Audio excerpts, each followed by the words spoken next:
Hello and happy Friday. As usual, going to give it a few moments to let more people join the stream. If anyone is watching already, happy Friday. Hope you're well on this, well, it's quite a blustery day in southwest London. Hello, we got one person watching. Well, we're up to four. Welcome, welcome. Give it a few more moments until others join. Can't see any comments yet, so if you are there, do let me know. Say hello. Don't be shy. Oh, yeah, climbing fast. We'll give it another 20 seconds and then we'll give it. Oh, hello, Jackie. Hope you're well. Hi from where, Jackie? I should remember by now. Um, William, not too bad. Not too bad. Looking forward to another bank holiday. May's brilliant, isn't it? The fact that we get two. Hello, Virginia in California. Hello, Adele. Hello, Karen in sunny Enfield. Hello, yeah, the beard's coming back, but not like last time. It will be going soon. Hello, Family History Society. It's worth flagging to everyone watching that we have Five Family History Society in the comments. So if any of you have any Scottish genealogy questions, or be sure to pop them in because I'm sure our friends at Fife will be pleased to help. Hello, Tina in Illinois. Lovely to see Ellie in the comments. Lovely to see you, Ellie. Hello, Anita. Hello, Grace. Hello, Marcus. Right, brilliant. We've got a good number of people watching now, so we will dive in because there's a lot to get through. So yeah, happy Friday. If you're tuning into these for the first time, very, very quick intro. We do these every single week. We think it's a great way of us sharing some behind the scenes news, talk about what's coming up, what we're working on at the moment, what we're excited about, and I also like to do a little bit of social history, exploring a little bit of social history. And I went down the rabbit hole a bit this week. I've been trying, since the lockdown began, I've been trying my best to avoid the Spanish flu because I kind of felt we didn't really need reminding about pandemics as we're all currently living through one. But given everything that's happening in the news at the moment, the events of 100 years ago so closely mirror what's happening today that I just couldn't ignore it for any longer. So I started having a quick look at how our ancestors tried to protect themselves from the Spanish flu. But then that kind of evolved into how our ancestors reacted to it, which I actually think's a little bit more interesting. And the way they reacted to it is actually fascinating, and it sheds a lot of light on why the pandemic isn't as well remembered or talked about today as you'd think, given the incredible impact it had on societies globally. It's one of those things that's really, some people do call it the forgotten pandemic, and I really do think that's true. So yeah, I started looking into this and I uncovered loads. And I really hadn't realized how closely Britain's response to the Spanish flu was influenced by wartime propaganda, and the two are so incredibly linked, and it throws up all these really fascinating things. So I want to do a bit of a deep dive on that. So you might have to bear with me because we're going to get quite technical, and it really is quite a deep dive. But I think I had a fantastic time pulling this together, and I blew my mind through that stuff. So don't want to oversell it too much, but we'll dive into that in a little bit. But yeah, so do these every week. Opportunity for us to share some news with you guys, but also more importantly for everybody to talk to each other. We've got a lovely group of regular viewers now. We've formed a bit of a gang. We look forward to seeing each other every single Friday. And it's just, particularly now, given that we're all stuck at home, great place to hang out with other people, like-minded individuals, and bond over a shared love of family history research. So yeah, before I dive into my research surrounding Britain's response to the Spanish flu pandemic, we will take a quick look at this week's new records. We've got some fantastic new military records up just ready for Memorial Day. So, oh yeah, and to all of you watching in the United States, happy Memorial. Well, I know you don't say Happy Memorial Day, but how will you be marking the occasion? If there's anybody that you will be remembering in particular this Memorial Day, who will that be, and why? We'd love to hear their stories. Because another one of the things we like to start these with is a question of the week, just to get the ball rolling. And this week, rather than a question of the week, it's questions of the week. So this should be something for everybody. What I'd like to know is if you're watching in the US and there's a particular member of your family, actually, it doesn't even have to be a particular member of your family, someone who served during the second. If there is someone you will be remembering this Memorial Day, just tell us who they are, tell us their story, why they're important to you, and why you will be remembering them. Because of course, that is what Memorial Day is all about. I mean, if you're watching in the US, of course, you will already know exactly what it is. Whereas in the UK, I think people can't quite as clued up on it. People sometimes get confused between Memorial Day and Veterans Day. Well, if you are watching in the UK and you're confused, Memorial Day is basically the federal holiday in the United States for honouring and, more importantly, mourning all those military personnel who have bravely given their lives in service of the United States Armed Forces. And with all these kind of events that encourage us to look back on those who've sacrificed, I do think it's incredibly important to do. And yeah, so I mean, yeah, this Monday is Memorial Day, and if you are remembering anybody in the United States, do tell us who. But the other questions of the week is, what first sparked your interest in family history? I thought we'd go right back to basics. What was it that first gave you the bug? I know it's definitely my grandfather that's to blame. He's the one that got me into it. He was, I think most families seem to have one family chronicler, and I've taken up the mantle since he sadly passed away. But yeah, he was the one who did all the documenting for it, and I was very lucky that as a small child I was brought up on all these family stories of long dead ancestors, some of which you will know, those of you who watch this regularly will know, proved to be completely false. As soon as I actually got my hands on the records and started going in, I was like, wow, a lot of my ancestors lied. But yeah, no, it was my grandfather was my main inspiration. But what about you guys? What first got you to start? Was it finding an old family heirloom? Was it finding a photo that mystified you and thought, oh, I want to know more about that. Who is that person? How are we related? Or likewise, was it another family historian who kind of mentored you and got you going? So yeah, let us know. And our final question of the week is, we at Found My Past have been trying to have a think about, obviously family history is about families, and at the moment anything we can do to bring people, not just families, closer together is important, and we think family history has the power to do that. So we'd like to know, have you had any success in getting your wider family involved? I have some relatives who completely switch off as soon as I start telling them about our ancestors. I do it a lot, but you can see them glaze over and think, oh, not again. So if any of you have any tips for actually making it more exciting and engaging, any collaborative research things you could do, let us know. I'd love the inspiration, because I'd love to, definitely like to get my wife more into it, but if I could get other members of the family as well, that would be a bonus. So yeah, those are our questions of the week. Let's have a quick look at what everybody is saying. Hello, Karen in Harrogate. Hello, Bev in Norfolk.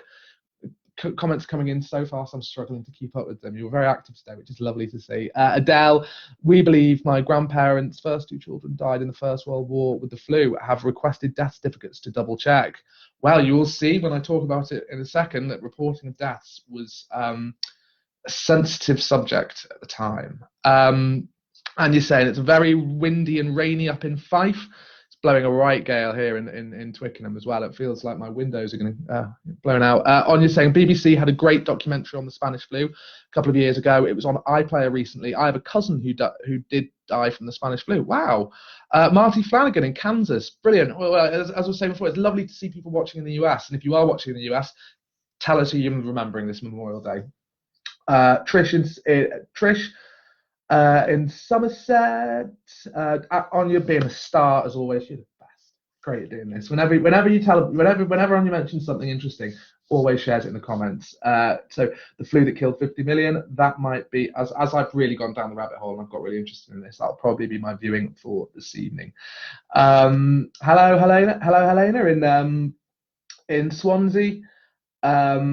Great. Well, I think I could spend this whole video reading through your comments. Oh, I've seen some. Hang on, quickly. I will do some question of the week. So Anya's saying, question of the week. My pop's maternal grandfather passed away in 2008, and he was a rock in our family. We felt a bit lost afterwards, so Mum and I started researching a few months later. Yeah, I think that sense of legacy, and often when there's a big family event, either a death or a birth, that often is a trigger. I mean, for me, certainly, once my grandfather passed away, I really felt like I needed to up my efforts.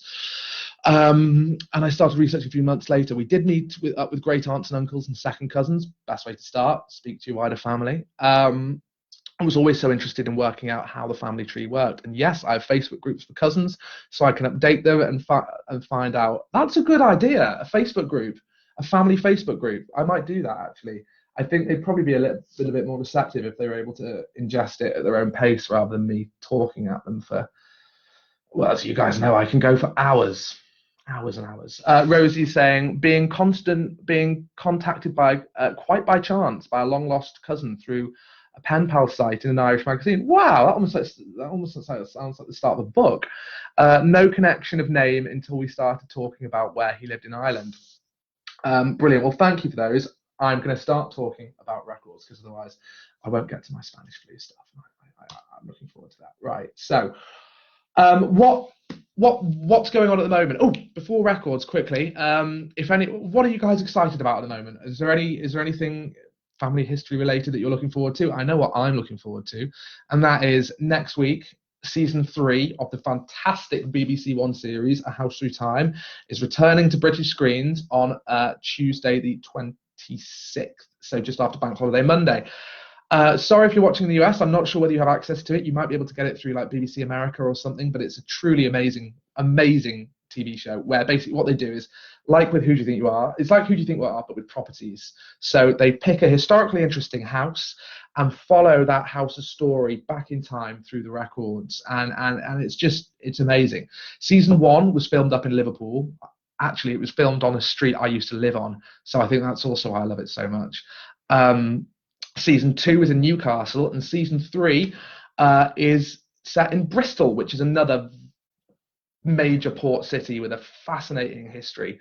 So yeah, I can't wait for that. Professor David Olusoga is amazing. I love him.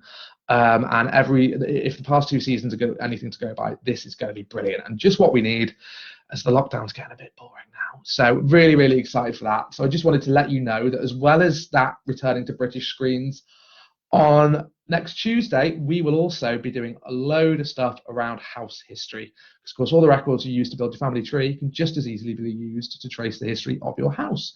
If you're lucky enough to live in an old house, I don't think my flat's old enough to be found in any records. Maybe 1939, but even then, I'm not so sure. I mean, I'd love to live in a Victorian house. That's the dream one day.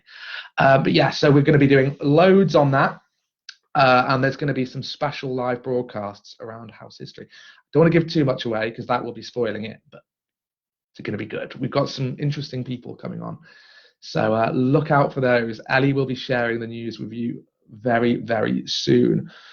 So, right, really quickly, let's have a look at what we've got up this week. So I've got plenty of time to discuss my, if I do say so myself, fascinating Spanish flu research. So, being Friday, we had new records. This is a Friday, no different. And as we're still in the month of May, the month of VE Day, this week also has a very distinctive World War II flavour. And we've got some really nice US collections, which are great for those looking to find out about their US Army ancestors service during the Second World War. But first up, we've got a publication which is an amazing context builder, and it's just maybe beautiful is the wrong word because it's depicting images of war, but it's just a pleasure to flick through, and that is The War Illustrated 1939 to 1947.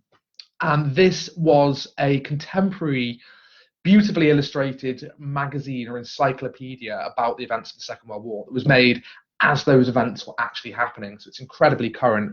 And I imagine that some of the photos and images you'll find in there, you probably won't find anywhere else. But I mean, I don't have any evidence to back that up. I'm just assuming. So yeah, it's a really, really interesting publication. It was created by the same publishers that made the Illustrated London News, England's first fully illustrated newspaper.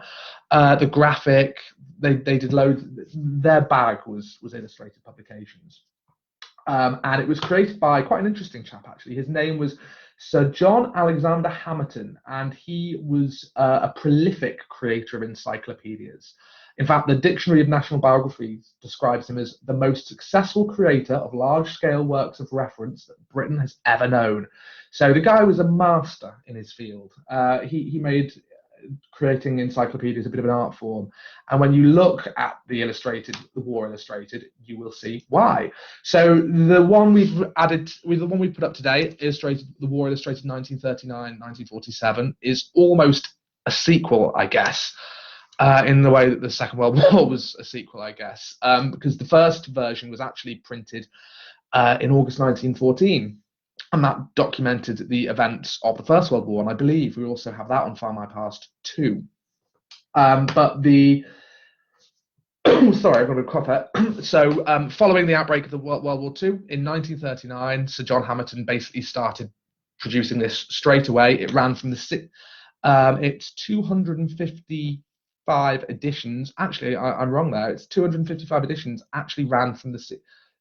Oh no, he did do it just after the war started. It's 225 editions, ran from the 16th of September 1939 up to the 11th of April 1947. And yeah, if you're interested in the events, it's just fantastic. You know, it really lives up to its tagline, which was a permanent picture record of the Second World War. So yeah, definitely worth flicking through. Even if you're not looking for ancestors, if you've just got a passing interest in the Second World War, it's amazing. What else have we got this week? So we also have a collection of United States National Veterans Cemetery Index records. So we've added about 1.1 million records. This is a really poignant collection, documenting the fallen of the United States Armed Forces. It'll give you things like their date of birth, service and rank, date of death, their burial place in the cemetery, or the name of the cemetery. And yeah, it covers various veterans affairs, national cemeteries, state veterans cemeteries, other military department or interior cemeteries. Yeah, it's a great resource. And of course, it doesn't just cover veterans of the Second World War. It goes all the way back to the American Civil War, and sadly also documents the names and details of those who lost their lives in the Afghanistan War, which is always quite a poignant reminder, isn't it, that whenever we talk about veterans, we very much think of it probably in the context of the Second World War, whereas there's very much a new generation of veterans who are out there and really do need our help and support. So I think it's good to try and remember that when we can. And so as we've got those Veteran Cemetery Index records, we've also got a lot of new Georgia World War II draft registration cards, about nearly 900,000 of them. And draft registration cards do what they say on the tin, basically. They're the cards that were created when your ancestors were drafted for were registered to be drafted for military service. They'll give your ancestors' age and birth date, where they lived before they entered military service. And yeah, so if you've got ancestors from Georgia, this is a great way of finding details that could help you track down further military documents. And last but not least, we've got another update to our collection of Louisiana draft cards, about 39,000 new records. So yeah, there you go. We've also got collections of draft cards for Kansas, Arkansas, Maine. In fact, our World War II collection for the United States is quite strong, especially when compared to our one for Britain, because the British Ministry of Defence still holds most of the records. So yeah, that is what we have this week.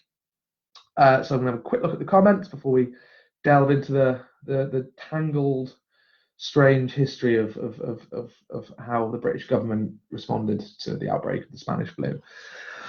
So Linda's echoing a Facebook family group has worked very well, getting the rest of the family involved. Definitely nicking that. There's something so simple. I cannot believe I didn't think of it. Amanda Webb has said, my family Bible has been in my family since the 1860s. Has my family history mentioned in the back to my 3 times great grandparents. That got me started on family history, and what a flying start that must have been. That's such a cool thing to have in your possession as well. And it's very, very, very, very, very decent of your 3 times great grandparents to leave to make sure all that was recorded going forwards. So Michael Anthony Waring's got in touch with the brick wall, saying his great grandfather William Waring, 1852 to 1929, Lancaster, Lancashire, absolutely stuck from day one. If anybody watching has some clues, do let Michael know. Nina Morgan in Wales so because of the paucity of surnames, very true, families are often referred to by the names of farms or other locations they were previously connected to. It was hearing the names of two particular farms that got me. That's an interesting one. That's one I haven't heard before. A location was what sparked your interest. I like that. Jackie Baker said, doing family history as a memorial to my mother, who would have loved to do it. She sadly left us in 2003. Husband was doing family tree, so I joined in with him once the children didn't need me so much. They clubbed together to get my DNA done and ask questions from time to time when we meet up. And Catherine Oliver said, my granddad on my mum's side used to tell us stories exactly the same as us, exactly the same as me. Totally. I do think that's a lot of it, isn't it? Having an older family member who kind of acts as this oracle of family story. Oracle, that's the wrong word. Soothsayer, I guess. Sadly, he passed when I was 14. As I got older, I wanted to look into my dad's side. Arranged a trip back home with him in May 2013. Sadly, he passed before the trip in April at 90. Sorry to hear that, but I've continued my search ever since. Oh, that's Ian McIntyre saying Fold 3 is free just now till 25th of May. Thank you very much for sharing that news. And loads of other people just echoing my praise for A House Through Time. I'm very glad it's on. And we've actually, I'm quite proud of this, but Find My Past, we kind of have a bit of a relationship with the production company that make the show. And as a result, I know that quite a lot of our records, and particularly our newspapers, are used very, very heavily when they're doing the research. So that's our little, claim to being part of it. But yeah, can't wait. We can after we've all watched it on Tuesday, we can have a little discussion about it next week. And actually, I'm just thinking about our viewers in the US because I feel a bit bad talking about this British TV program that I know you'd love, even though it's set in England. If anybody watching knows how people in the US could stream A House Through Time or get their hands on it, very great if you could pop that in the comments, because I think that's some information that would go down very well. Right. I think it's time I get stuck in. Oh, I'm almost nervous now. I've bigged it up so much, and I'm looking at the notes I took on this Spanish flu. This is a lot. Okay, let's see how we get on. Okay, so get my coughs out of the way. I'm gonna get a serious pose on, and let's dive in. So, how did the response to the Spanish flu pandemic of 1918 compare to today? Well, of course, I guess it's probably a bit dangerous to draw too many parallels between COVID-19 and the flu pandemic. I mean, the flu pandemic in 1918 was infinitely more deadly. It killed at least 50 million people worldwide, which is just staggering to think about it. I mean, one of the things that I found quite shocking was it killed at least 3 times as many people as the war did in 1918 alone. So that what more people died in 1918 as 3 times as many people died in 1918 as a result of the flu as they did as a result of the war. And another one that really blew my mind was more people died in a single year, 1918. More people died in 1918 than were killed in 4 years of the Black Death from 1347 to 51. I mean, staggering. But of course, COVID-19 is an entirely new disease. And one of the things we seem to be seeing at the moment is that it's disproportionately affecting older people. And that's quite a remarkable contrast to Spanish flu, because the deadly strain that swept the planet in 1918 actually tended to strike those between the ages of 20 and 30, and particularly those who were in peak health with very strong immune systems. It was very, very strange. And of course, the world now is a very different place to what it was 100 years ago. People are generally much stronger. I mean, you look at military service records for the First World War, look at people's chest measurements and heights, and you can immediately see how in general much more robust the population is today, much more better nourished, much more better housed, better equipped with hospitals and drugs to fight off infections. So I'm just saying that you can't compare them like for like. But despite that, the actions that were taken 100 years ago by both governments and everyday people to stop the spread of the infection do have quite a familiar ring to them. It's quite uncanny, really, in many senses. So, Public Health England, the thing that actually got me started looking at this was the thing that first got me looking at this was I was reading an article on public health and Public Health England and how their response to the flu in 1918 is still influencing their response today. Apparently, they were studying the original contingency plans drawn up in 1918 very, very closely while they were preparing around COVID-19. And one of the things that they immediately saw was that in 1918, the second wave of the disease proved to be much more deadly than the first, which is worrying, I guess, given the current circumstances. Of course, calling it Spanish flu is a bit of a misnomer because it didn't necessarily originate in Spain. Reporting of it was most prominent in Spain, and that's because the war was on. Spain didn't have media censorship at the time. It wasn't participating at all, but it's still really unknown where it did originate from. Some scientists have suggested all kinds of locations. Some people have suggested France, others China. No one really knows. They really still don't know. And although to the general public, as I said before, Spanish flu is a distant memory, public health it was very much on their minds when they were looking at the rapid spread of one of the other cool things I found, I didn't realize this, but the molecular nature of Spanish flu was discovered through the analysis of the remains of people who died from the virus in 1918 and had been buried in Alaska. And because they were buried in Alaska and there's sub-zero soil and the snow, their bodies and molecular structures were very well preserved, and that's how they were able to do that testing on it. But that's completely separate. But yeah, basically, one of the things that I realized when I was really digging into this was that I think the fact that we don't really remember the flu as much in England isn't a coincidence. The government's response was tied intrinsically to the propaganda efforts of the First World War, keeping the country going. In fact, it's probably fair to say that they viewed fear and panic as much more dangerous diseases than the flu itself, and were much more concerned about preventing the spread of fear and panic than they were about preventing the spread of the disease to their peril. But a sense of stoicism and almost scoffing at the disease was definitely prevalent at the start. And a great example of this is a letter from one of my favourite people in history, Wilfred Owen. So on the 24th of June 1918, Owen found himself in a windy field tent near Scarborough. And while he was there, he composed a letter to his mother, Susan. At the time, Wilfred was a 20-year-old lieutenant in the 2nd Manchesters, and he'd just been deemed fit to return for duty after a lengthy convalescence in Scotland up at the hospital in Craiglockhart, which we've talked about before. What's the film called? I'm getting distracted. Anyway, so he'd been up at Craiglockhart recovering from, well, I guess shell shock. It was an attack of neurasthenia. Probably didn't pronounce that well, which was basically a nervous condition brought on by stresses, particularly the stresses of trench warfare.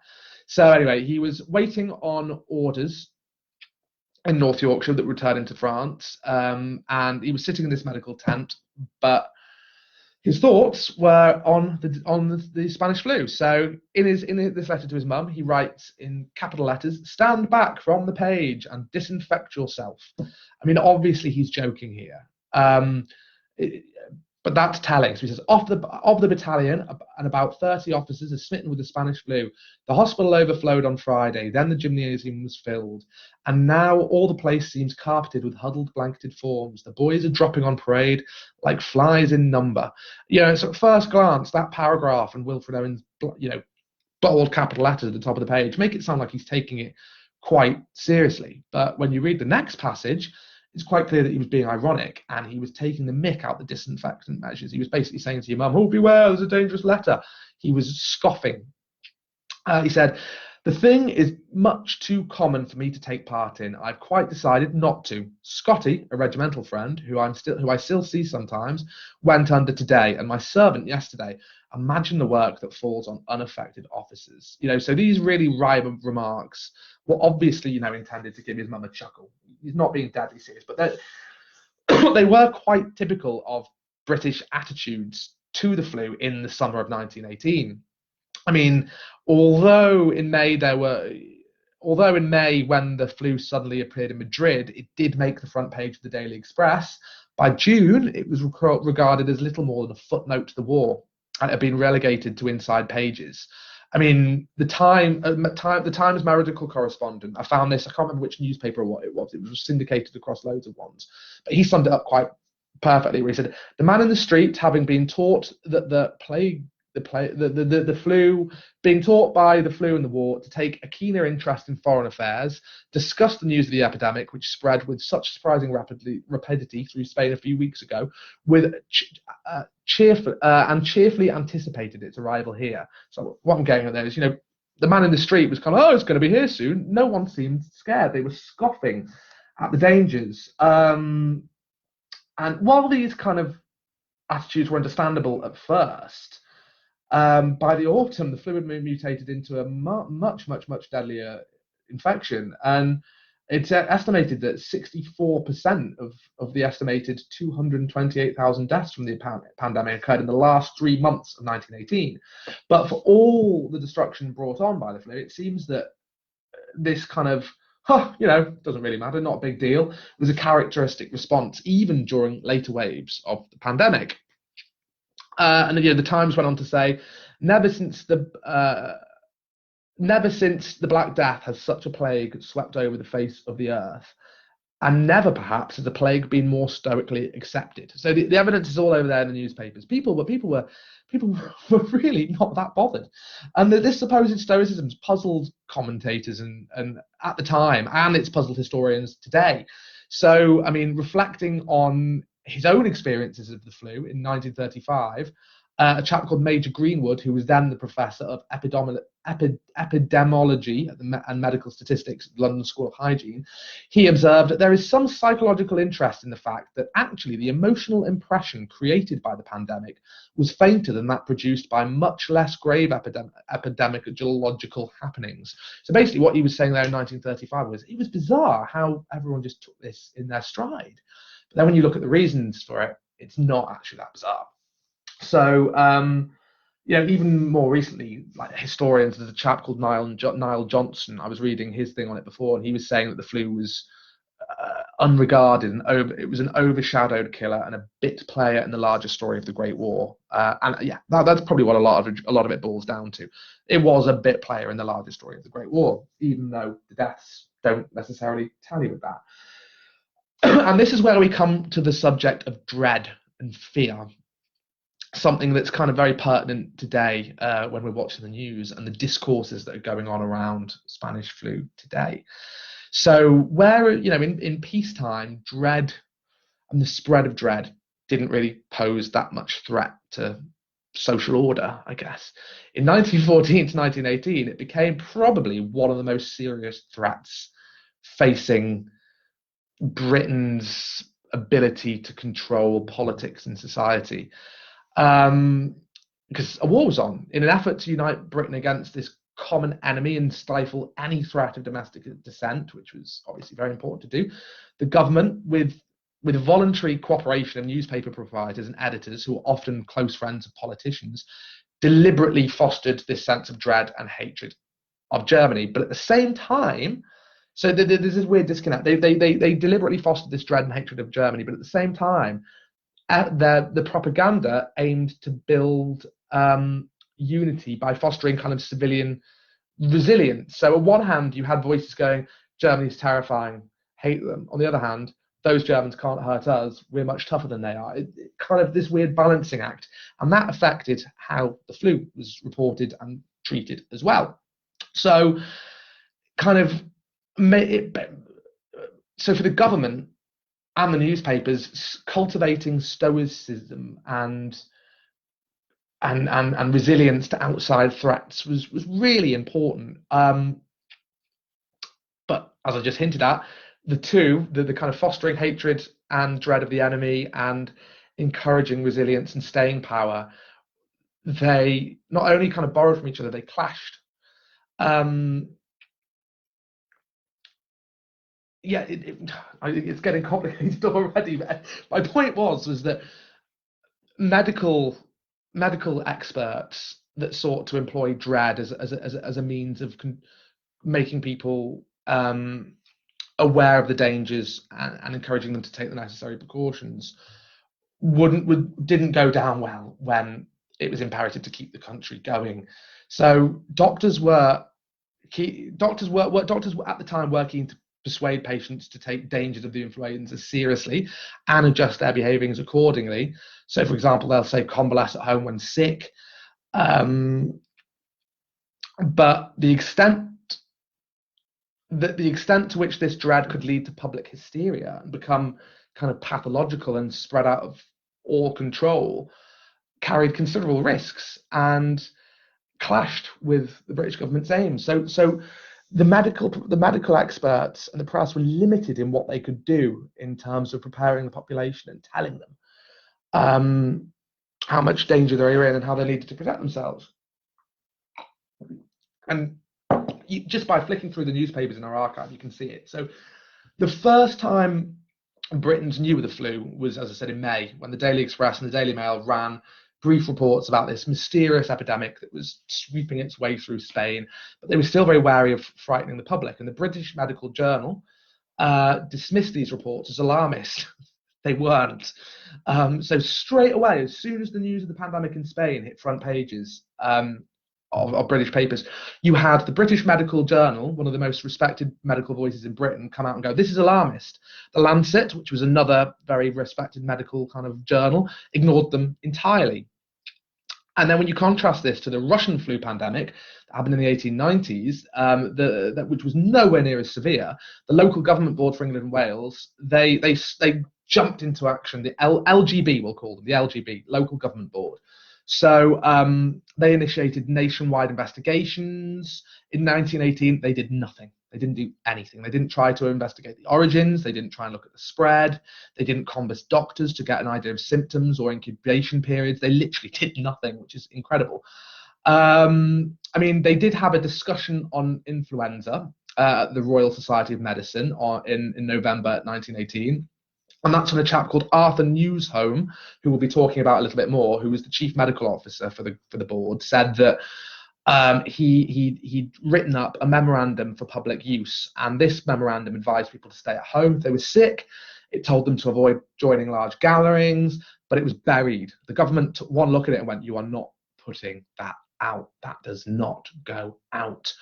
And Newshome himself agreed. He kind of said, these are his own words, he said, national circumstances in which the major duty is to carry on, even when risk to health and life is involved. So he basically said, no, you know what, you're right. It's more important that we keep the nation going and we fight the war than we protect people from this disease. It's spooky. And I'm not going to say them, but you can probably see the parallels that are going on today and the discourses that are happening now.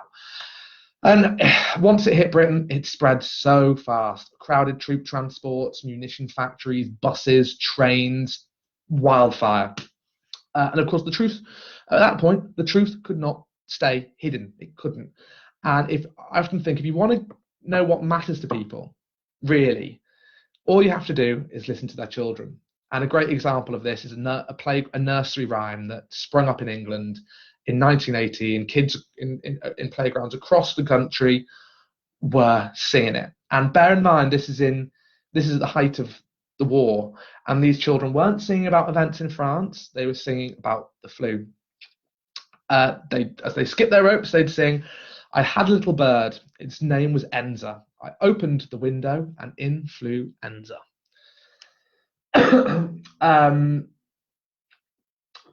But even though word was spreading, the silence on the part of the British medical authorities was still in place. Especially when you contrast it with sorry, I was just seeing a comment. Especially when you contrast it with the approaches taken by other allied countries, such as Australia and particularly the United States. The United States response to the Spanish flu was much more robust than Britain's. They really did take it seriously. And as a result, given their population size, I don't think they suffered quite as badly.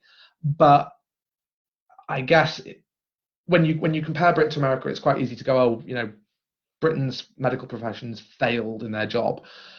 But you've got to consider the context, really. The very different conditions on the home front in Britain and in the United States.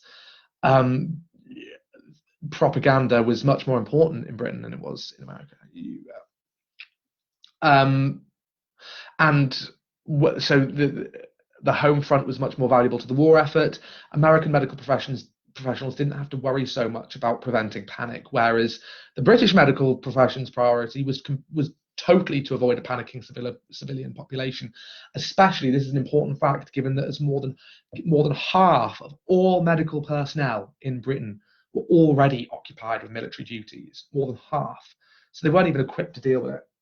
But anyway, how did they respond? What was the initial response? So in 1918, obviously there was no treatments. There were no antibiotics to treat complications such as pneumonia. Hospitals were very quickly overwhelmed. But there was no centrally imposed lockdown like we've seen in Britain at the moment. But there were some restrictions. Many theatres and dance halls and cinemas and churches were closed, in some cases for months. But again, this wasn't across the board. Pubs, some which were already open, which were already subject to a lot of wartime restrictions on opening hours, mostly stayed open. Very different to today. The Football League and the FA Cup was already cancelled because of the war, but there were no efforts to cancel other matches or to limit crowds, which is crazy. Men's teams still playing in regional competitions. Women's football was attracting massive crowds. Very interesting when you compare it today. Women's football was huge in the Edwardian era in 1920s. So this all continued. Streets in some towns and cities were sprayed with disinfectant. Some people did wear very kind of early forms of anti-germ masks as they went about their daily lives. But gradually, chemists started to report rushes on their stores, panic buying. Again, history repeats. Spooky, isn't it? There was panic buying on quinine and other medications, and it became very clear that this silence just couldn't be sustained. And at this point, Newsholme, the chief of the medical LGB council, finally turned to the press. He finally gave briefings to the Daily Mail and the Times medical correspondents. He admitted the board's knowledge of the epidemic and used its columns to issue practical, but more importantly, very upbeat medical advice to its readers. But like today, these public health messages were very confused. And again, look for it in the newspapers. Fake news and conspiracy theories abounded. I always say it, but nothing is new under the sun. History repeats itself. Not exactly the same way, but different versions of the same things happen again and again. And it's spooky that this is almost exactly 100 years ago. Well, 102 years ago. But yeah, so the fake news, conspiracy theories abounded, and there was a huge level of general ignorance amongst the population about what a healthy lifestyle entailed. People were much more, we were much more knowledgeable about healthy living than people were back then. I mean, in some factories, no smoking rules were relaxed. This gives you a good idea of how bizarre some people's ideas on health was. In some factories, no smoking rules were relaxed because it was actually widely believed that cigarette smoke would help prevent infection. And I've got some examples from Commons debates just to give you an idea of how clueless people were. So during one Commons debate, Conservative MP Claude Lowther asked, "Is it a fact that a sure preventative against influenza is cocoa taken 3 times a day?" So drinking hot chocolate 3 times a day apparently would ward it off. Obviously not. Publicity campaigns did begin.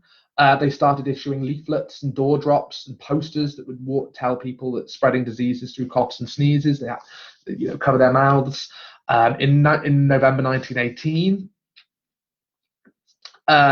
the News of the World advertised its readers, "Wash inside and nose with soap and water each night and morning. Force yourself to sneeze night and morning. Then breathe deeply. Do not wear a muffler. Take sharp walks regularly and walk home from work. Eat plenty of porridge." So those were all the things that apparently were going to keep you going. And just like today, brands got in on the act and started advertising their goods around the pandemic. And when they were doing so, they took very, very heavy inspiration from propaganda because there were clever uses of metaphor. And a good way of looking at this is the Bovril adverts during the Spanish flu, and also for the pain and medicine. So we talked about Vino's lightning cough cure, which used testimonials from serving soldiers in the British Army to kind of sell its healing benefits. But Bovril were very, very, very good at this. I mean, because of course Bovril has its roots in serving the military.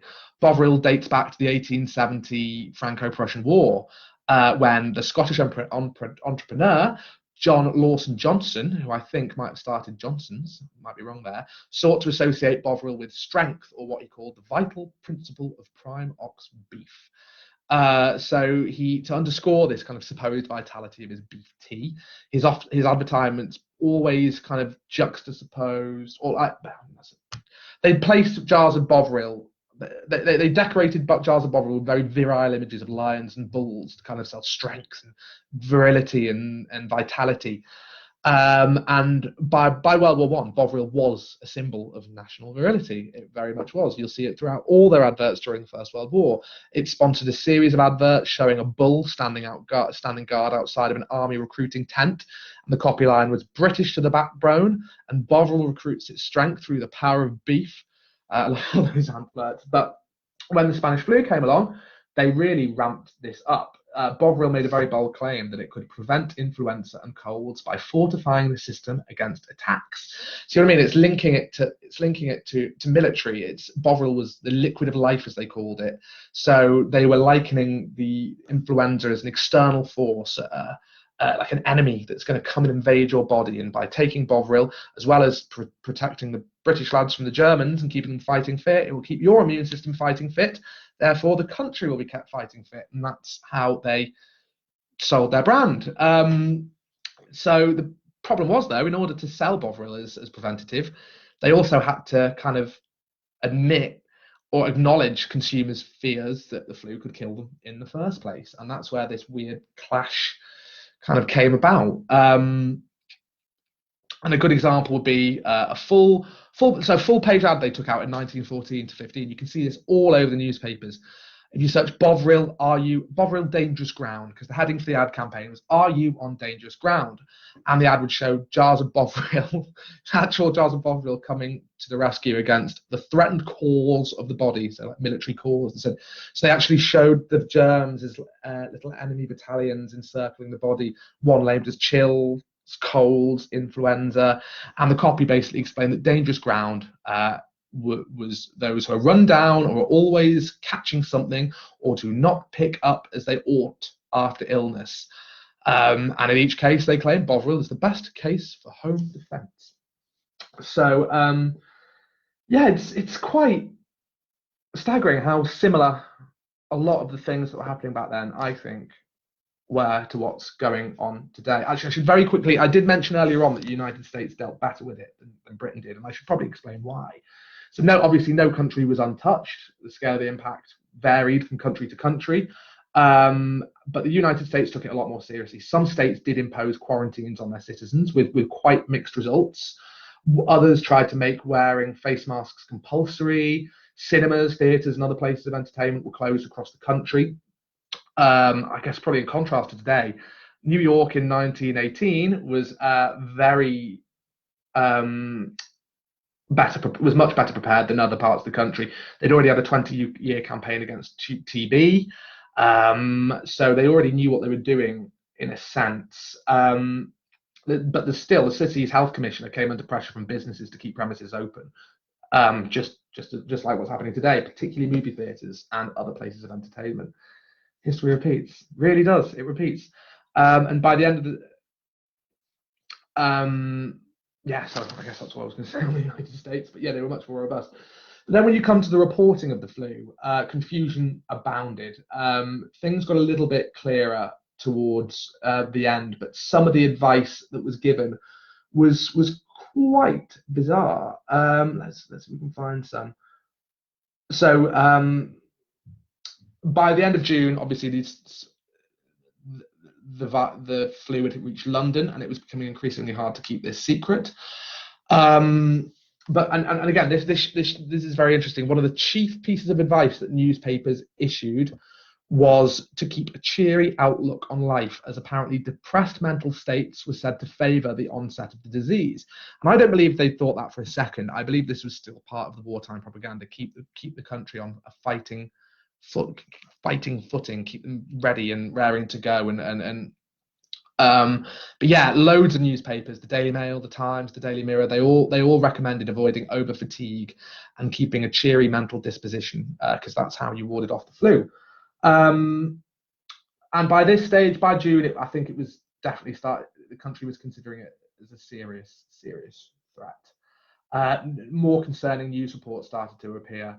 For example, one news report of 300 girls at a leather factory in Bermondsey falling ill. When that was issued, Newshome gave the Newshome, the head of the medical committee, gave the papers the first in a series of on-the-record briefings. This was when he actually said, right, okay, I'm going to come out and I'm going to tell you about this. He said, but he was still trying to downplay it. He said outbreaks were nowhere near as serious in Britain as they were in Germany. And he was still basically trying to say it's not that bad. But by July, even worse, a German prisoner of war camp in Hampshire had been affected, which had spread outside the camp, and over 1,000 people in the area were very, very seriously ill. By October, the second wave had started to hit, and deaths were really, really, really starting to spike. And another spooky parallel to today. Actually, before we jump into that, so just before the second wave hit, by August, that's when they were starting to realize, okay, we've got a new strain here. This is bad. And it was decimating allied lines. It was creating loads of confidential correspondence between the medical authorities, the War Office, Army Medical Services. They were saying something needs to be done, but of course the war still needed to be won, so they couldn't talk about it openly. And then Lloyd George, the Prime Minister himself, succumbed, just as Boris Johnson did. And it was covered up. The papers reported that he'd taken ill in Manchester after being caught out in a rainstorm, and they tried to make light of it, saying he'd been soaked by a downpour on Albert Square and had since become a prisoner of Manchester's not too kindly climate. Of course, the newspaper editors knew he had it, but they didn't run the story because they were told not to, and they didn't want to put the nation at peril. More stories started circulating. You get reports like stricken homes, girls dead on bridal day. There were reports of people collapsing in the street. The secret was out. Finally, news reports started to circulate that 1,400 police officers and 1,000 telephone operators were on the sick list, and that doctors and undertakers were worked off their feet. Very similar to the reports we're seeing now. It's so spooky when you read newspapers, comparing them. I just, can't believe it. I guess kind of winding down, by the end of October, this was obviously, the war was nearly over, but by October 1918, the press had turned on the government. They were growing more critical of official complacency and saying not enough had been done. That's when the tide really, really turned. The Times was criticising the authorities' handling of it. At the end of the month, the Registrar General was showing returns of deaths, and there'd been 4,482 deaths from influenza in England and Wales in 1 week. That couldn't be, and this was showing no signs of declining. The cat was out the bag. And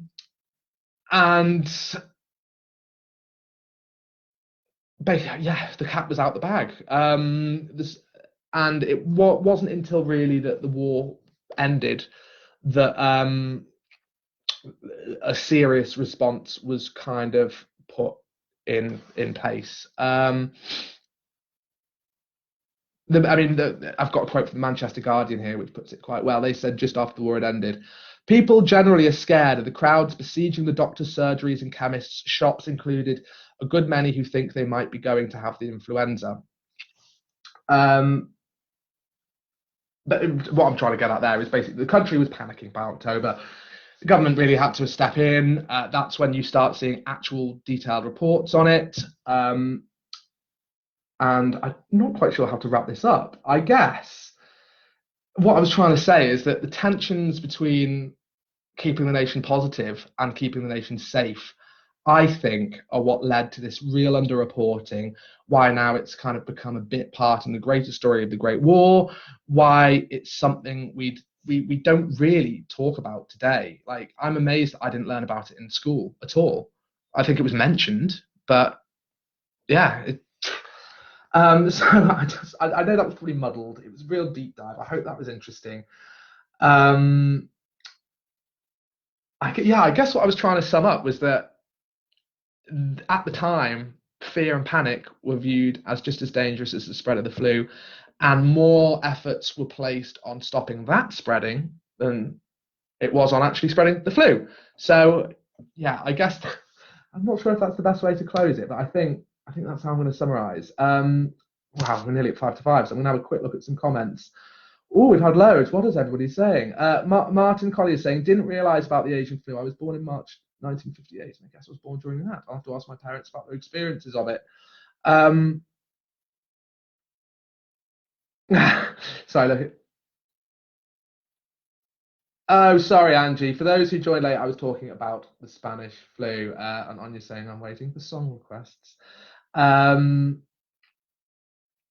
Thank you very much, William, for sharing that. You're an absolute star. Patricia Clue said, my dad always had Bovril in the winter at night when he came in from work, and he was in the Navy in World War II. Well, he would have been seeing all those adverts about why you should be drinking Bovril to keep the nation fighting, and how it's imperative for your strength and your virility.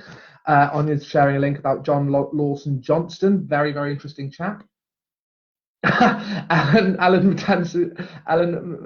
Zarnik saying, perplexed yank, what is Bovril? Well, I personally don't like it, but my grandparents used to love it. It's a beef tea, if you can imagine that.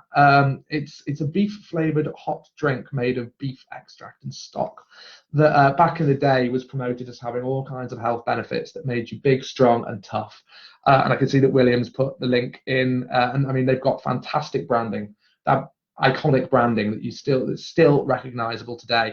And as Pat, you're a star. Pat saying Bovrite in the USA, which I didn't know. I love the fact everyone going in and talking about describing Bovril in their own way. Sounds appalling, but it's quite nice on a cold day. Actually, that's true, Martin. I guess it can be quite comforting. I used to do sailing, and a hot cup of Bovril after a cold day in Holyhead was quite welcome often. And you're sharing more fantastic things, fighting the flu, Surrey in the Great War. I'm going to be checking that out as well.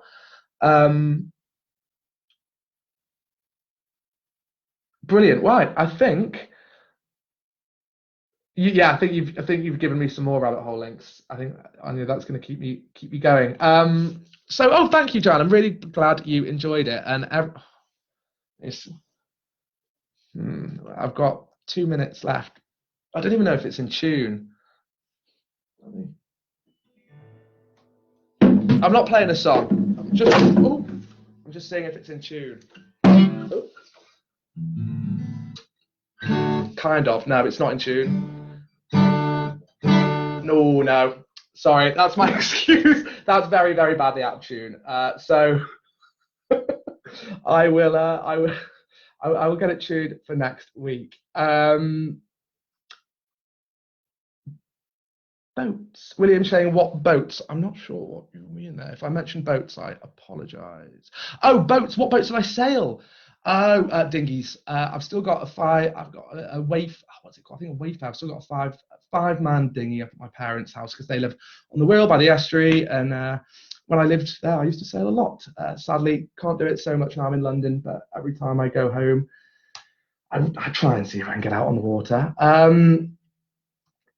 I did right. Anyway, I did promise I was going to give you tips for being a family photo detective, but my Spanish flu deep dive took up so much time. I'm going to have to leave that for next week. I'm conscious I also said I was going to do photo tips last week and I didn't. So coming up, we're going to have a photo special, which is just purely about deciphering family photographs. Sorry I didn't get through that today, and I promise I will tune my guitar. And I will I'll give you a verse of Norwegian Wood or something like that. Something that sounds impressive but is actually quite easy to play and is a Beatles song. Anyway, thank you very, very much for everybody who tuned in. I really, really, really, really Linda, yeah, probably did. It's also a terrible sign of how infrequently I play the thing. That makes me feel guilty. I'm going to tune it after I get off this and practice this evening. Right, yeah, best leave it there because we're bang on 5 o'clock. I really, really enjoyed digging this out. I hope you found it interesting too. Thank you so much to everybody who's tuning in. Thank you to everybody who's given a comment. Lovely to see everybody talking. And I will be back again next Friday. Watch this space for some really exciting announcements about some house history stuff we've got coming up. It's going to be good. And yeah, you're all wonderful. This is always the highlight of my week. Great way to end it. And I'm looking forward to the next one already. So stay safe. Finally, Nicole, who's just chimed in, I'm going to leave with one more question of the week. Nicole's interested in family history, paternal now, as her side came from a fairground background. Oh, wow. My 2 times great-grandfather even worked for Pat Collins Amusements. Maybe they knew my great-grandparents, Nicole, because mine were also in the fairground Punch and Judy industry. Brilliant. Right, I'm off now. Have wonderful weekends. I will see you very soon. Stay safe, stay in touch, and take it easy. Enjoy Memorial Day in the US. Enjoy Bank Holiday in the Monday in the UK. See you soon. Bye now.